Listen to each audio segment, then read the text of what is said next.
Welcome to our channel. Today we how to authenticate Smartsheet for LinkedIn campaign reporting, detailed guide step by step clearly. To begin authenticating Smartsheet for LinkedIn campaign reporting, open your web browser.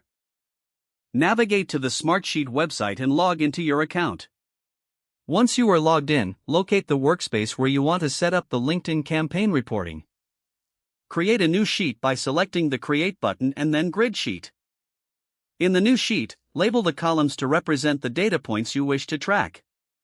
Next, open a new tab and log into your LinkedIn Campaign Manager account. In Campaign Manager, identify the campaign you want to report on.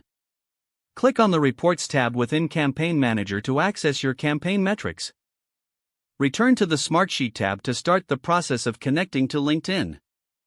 In Smartsheet, go to the Data tab and select Connectors. Look for LinkedIn in the list of available connectors and click on it. You will be prompted to grant permissions for Smartsheet to access your LinkedIn account. Carefully review the permissions requested and click Allow to proceed. Once connected, you can now choose the specific metrics you want to import from LinkedIn. Select the desired campaign from the list and configure any additional settings.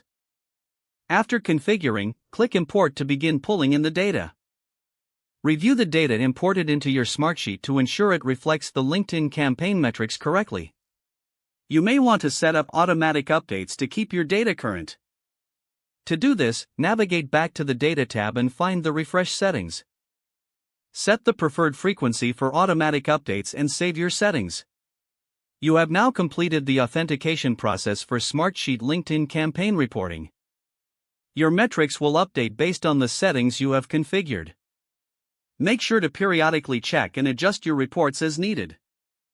If the page does not load, refresh the browser or try again in a private or incognito window. Make sure you are using the correct email address, then retype it carefully to avoid small typos.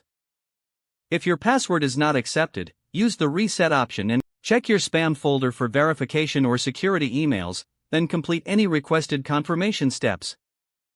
Enable two-factor authentication if available to improve account security and reduce unauthorized access risk. Don't forget to like this video and subscribe to our channel for more step-by-step tech guides.